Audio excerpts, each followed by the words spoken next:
Hi, I'm Oliver and this is Deep Cuts, a channel dedicated to music for lovers of music. Okay, so today I'm talking about one of the singularly greatest jazz performances ever put to wax, a continuous piece of immense scope and complexity by one of the key jazz players.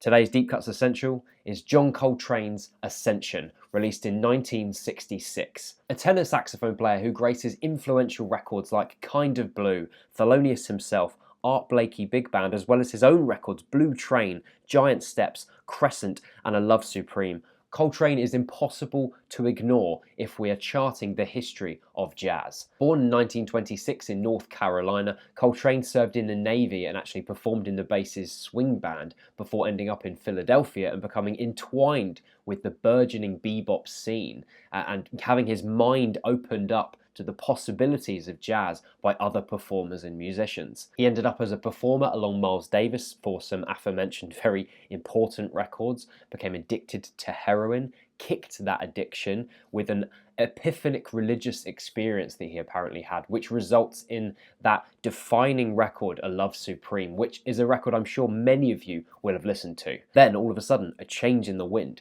Coltrane, a player who was obsessed with being in the practice room all the time, pushing his craft, pushing music to the outer edges of music discovery, got into free jazz thanks to Ornette Coleman. I feel indebted to him myself because actually when he came along I was so far in this thing I didn't know where I was going to go next. And I didn't know if I would have thought about just abandoning the chord system or not. I probably wouldn't have thought of that at all. And he came along doing it and I heard it and said, well, that must be the answer. Coleman's 1960 record Free Jazz, A Collective Improvisation is therefore responsible for today's Deep Cuts Essential. It's an album where Coltrane's ability to develop these avalanches of notes at breakneck speed really comes alive. But it's not just about Coltrane. His firebrand musicality rubs alongside the inventiveness of players like Pharoah Sanders, John Tchicai, Archie Shepp. Ascension is an example of music in a constant process of motion.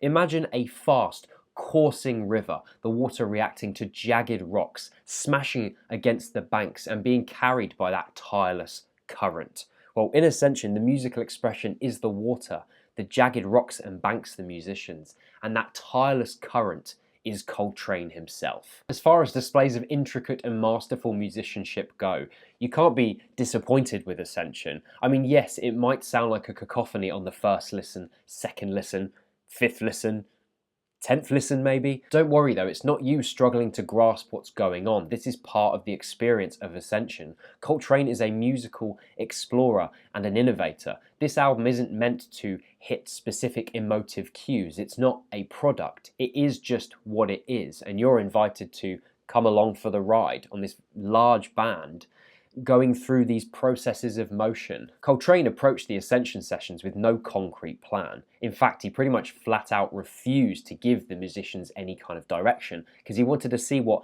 magic could be conjured up through the ebb and flow, the collision and contrast of improvisation. Boasting a formidable rank of players, the Ascension sessions consisted of Elvin Jones on drums, Jimmy Garrison and Art Davis on bass, resulting in a heavy rhythm section, McCoy Tyner on piano, who is said to have a major influence on Coltrane's own playing style, Freddie Hubbard and Dewey Johnson on trumpet, Marion Brown and John Tchicai on alto sax, Archie Shepp, Pharoah Sanders, and of course Coltrane himself on tenor sax. A standard quartet with 6 horn players on top, you can imagine what that does to the attack of the record. There are so many more disparate rhythmic and melodic figures falling over one another. I should clarify that it's a standard quartet if you include Coltrane, but of course we also have 2 bassists on this record amounting to 11 players total. Just thought I'd clarify the point I was making.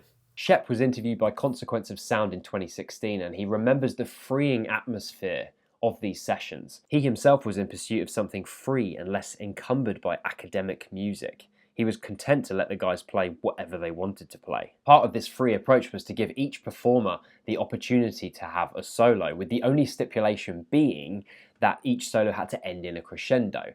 And in some musical circumstances, that could get quite stale. And you know the kind of music I'm talking about. It's where we have this endless cycle which becomes quite dull and repetitive to listen to, where we have an artist spotlit and the band pull back, and then we go back to the next artist and the band pull back. And it can feel like a very dull cycle of music, but that never happens on Ascension. It doesn't happen because of the density of each instrumental line, the attack and focus of every player, and the blinding collisions that these create. Solos from each performer flow into one another without disrupting the magic of this uncontrollable sound. There were 2 takes of this record, Edition 1 and Edition 2, and rather confusingly, Edition 2 was the first take and Edition 1 was the second take. Apparently Coltrane's favourite version was Edition 2, which is the first take.